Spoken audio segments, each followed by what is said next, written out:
श्री स्वामी समर्थ। होळी म्हणजे रंगांचा सण। होळी या सणाला हिंदू धर्मात अनन्यसाधारण असं महत्त्व आहे। यंदा होलिका दहन 13 मार्च रोजी होणार आहे। हा दिवस गुरुवारी येत आहे, तर शुक्रवारी 14 मार्च रोजी धुलीवंदन मोठ्या उत्साहात साजरा करण्यात येणार आहे। होळीच्या सणाच्या आधीच होलिकाष्टक असते। या काळात कोणतेही महत्त्वाचे तसेच शुभ कार्य हे केले जात नाही। मात्र होळीचा दिवस अत्यंत पवित्र असा मानला जातो। या दिवशी तुम्ही काही उपाय करू शकतात। त्यात आपण नारळाचा एक अत्यंत प्रभावी असा उपाय आजच्या या व्हिडिओमध्ये मी तुम्हाला सांगणार आहे। फाल्गुन महिन्यात येणारी पौर्णिमा ही होळी पौर्णिमा म्हणून ओळखली जाते।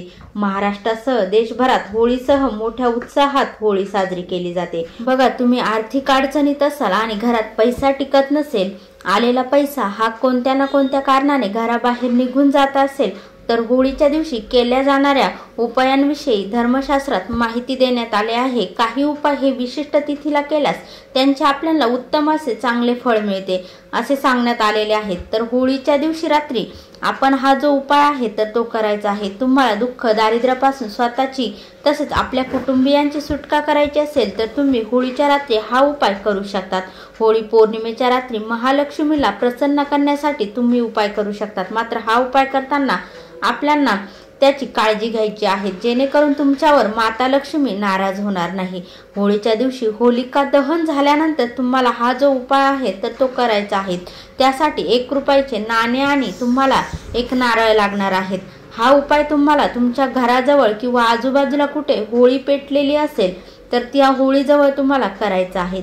होळीच्या रात्री उपाय करताना 1 रुपयाचे नाणे घ्या, ते पाण्याने स्वच्छ असे धुवून घ्यायचे आहे। तसेच एक आपल्याला दुकानामधून नारळ घेऊन यायचा आहे। तो नारळ आपल्याला नवीन आणायचा आहे। अगोदरच्या पूजेमध्ये वापरलेला नारळ आपल्याला उपाय करताना हा वापरायचा नाही, तर नवीन नारळ घेऊन यायचा आहे। त्याची शेंडी काढू नका। घराजवळ होलिका दहन झाल्यानंतर हा जो उपाय आहे तर तो करायचा आहे। म्हणजे होळी पेटल्यानंतर आपल्याला हा जो उपाय आहे तर तो करायचा आहे।